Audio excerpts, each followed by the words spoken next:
Omumyuuka w'omukubiza w'ekikulu gw'eggwanga olukulu Thomas Tayebwa agumizza abakiise mu lukiiko luno nga ssabbiiti ejja bwe bajja okubamanyisa mu butongole enteekateeka eno nga bw'enaaba ekwatibwamu. I talked to the clerk. We are going to inform you formally as a house on I think Tuesday or Wednesday in the sitting here. And we shall guide you how it goes. Ono okuvaayo bw'ati kiddiridde omubaka Patrick Nsamboshabe okwemulugunya ng'abamu ku babaka abava mu mambuuka ga nnyaffe Uganda bwe baategedde obubi ensonga z'akulira oludda olwabala gavumenti mu Palamenti Ssenyonyi nti bo baazikutte mu ngeri y'amawanga. I was on the news when our colleagues from northern Uganda had taken up from a different angle, completely from the angle of Parliament, to make it a bit tribal. Mr. Speaker, we are members of Parliament here. Whatever decision that goes on in your leadership, we need to be involved. Should we expect a proper motion before this House proposing the shifting or the hosting of this Parliament elsewhere beyond this House, so that we can have our own contribution, so that it's a session that members agreed here to do that.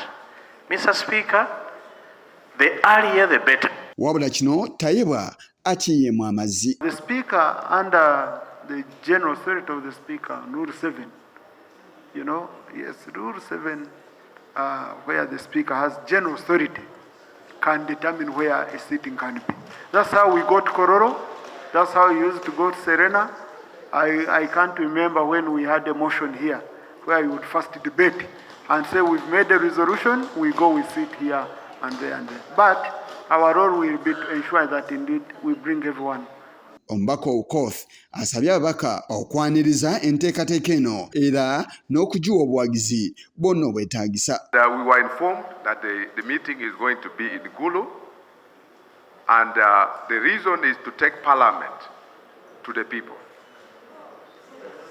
The second is that we need visibility. That is what we are informed, that as Parliament, we also need to be visible with the people. Ku lwokubiri ssabbiiti eno akulira oludda olw'aba gavumenti mu Palamenti Ssenyonyi yategeeza nga bwe batagenda kwetaba mu lutuula lwonna olwa Palamenti olwatwaliddwa mu kitundu ky'eggulu n'ategeeza nti kino kiba kusaasaanya bubi nsimbi za mwoyo wa musolo. Ng'aba opposition kituzibuwalira okwetaba mu ntuula zino kubanga abantu baffe tetuyinza kubannyonnyola ne bakitegeera. Togenda munnyonnyola nti twagenze eggulu ne tusaasaanya obuwumbi 5, twagenze embaale n'obulala 5, tugenda embaala lulala 5, tugenda Luweero oba Masaka obulala 5, n'omunnyonnyola nti 5 obwo bwasaasaanyiddwa okuyamba ggwe. Tajja kitegeera kubanga ye kyayagala nga bwe ŋŋamba ayagala ddagala mu ddwaliro, ayagala enguudo ezikola, ayagala amasomero agakola ku lw'abaana baabwe, baagala buweereza service delivery. So nga tugamba tetuyinza kwetaba mu kintu kye tutasobola kunnyonnyola bantu. Tebajja kitegeera kubanga naffe tetukitegeera. Tayebwa era atangazizza ku zimu ku nsonga Ssenyonyi ze yeemulugunyizaako. And also that's why I usually say when we are making statements we should be very cautious. For example, I don't think we are spending 5 billion for the sitting, for the proposed sitting. Okay? No, and I read, is it 5 billion per day? So 20 billion, and now the public is saying that you stop those sittings so that we pay in turns, so that we place in turns. And I tell you some of the statements we make here. We open fire against ourselves indirectly.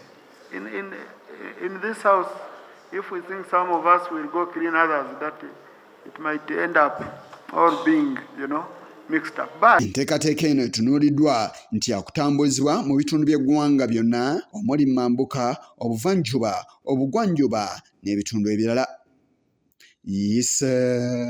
Kigongo ku lwa Channel 44 olw'eggulo.